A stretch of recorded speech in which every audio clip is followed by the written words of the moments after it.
Всем привет, друзья! Вы на канале Safe A World. Сегодня я для вас расскажу историю. Приятного просмотра. Это произошло в одном из северных поселков России в начале зимы.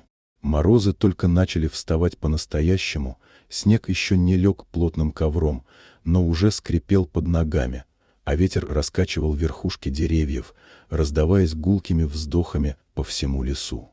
Местные жители были к этому времени года привычны, укрывались раньше, ставили кормушки для птиц, кто-то фотоловушки, чтобы наблюдать за животными. И вот одна из таких камер зафиксировала нечто странное. Сначала шум, треск веток, ломаные кусты, а затем фигура, выбегающая из глубины леса на снег. Это был лось. Огромный, взрослый, но он двигался не так, как обычно. Он спотыкался, тряс головой, мотал ею из стороны в сторону. А главное, на его голове явно было что-то постороннее. Поначалу никто не понял, что именно. Снег? Трава? Может, часть изгороди? Но когда кадры были приближены, стало ясно — это была автомобильная шина. Обычная, старая, но застрявшая мертво. Судя по всему, лось наткнулся на нее где-то в мусорной яме или в старом сарае.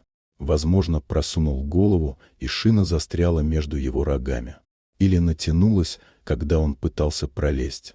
Он не мог ее снять. И теперь она мешала ему видеть, двигаться и, самое главное, искать еду. Он бежал вслепую по первому снегу. И именно в этот момент оказался в объективе камеры. Видео быстро попало в местные чаты, а к вечеру его уже переслали по всей округе. Никто не знал, что делать, но почти все понимали, это не просто случайность. Это просьба о помощи. На следующий день лесники организовали поиск. Это была не операция, не рейд, просто несколько мужчин с санями, петлей и термосом вышли в лес, потому что не могли смотреть на это равнодушно. Им повезло, следы вели к окраине поселка, в сторону старой лесной дороги. И вот там, в тени деревьев, среди сугробов, они его нашли. Он уже не мчался, как на видео. Он шел медленно, еле переставляя ноги. Шина по-прежнему была на его голове. Он, казалось, почти смирился. Но когда они подошли ближе, он не убежал. Он замер, повернул голову в их сторону. Он слышал их, чувствовал их. И не делал ничего. Один из лесников, самый опытный, подошел первым. Остальные держали дистанцию. В течение нескольких минут они координировались. Один отвлекал, второй аккуратно подошел сбоку с петлей. И когда петля зацепилась, они быстро скоординировались, удержали, и шина слетела. Она упала в снег с глухим звуком. Лось вздрогнул, мотнул головой. И замер. Он стоял. Просто стоял перед ними. Смотрел. Никто не шевелился.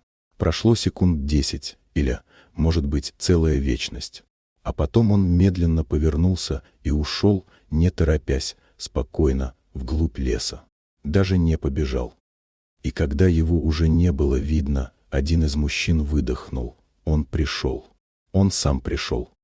История разлетелась по стране. Кто-то не поверил. Кто-то плакал. Кто-то смеялся над тем, что лось с шиной — герой дня. Но для тех, кто был там, это был не мем и не случайность. Это был живой взгляд. Это была благодарность. С тех пор каждый год на этом участке ставят кормушку. Просто на всякий случай. Просто потому, что иногда даже самые дикие приходят не чтобы напасть, а чтобы попросить. И главное, чтобы кто-то оказался рядом. Дорогие друзья, если вам понравилось видео, поставьте лайк. А также подписывайтесь на канал, где наши авторские истории выходят каждый день.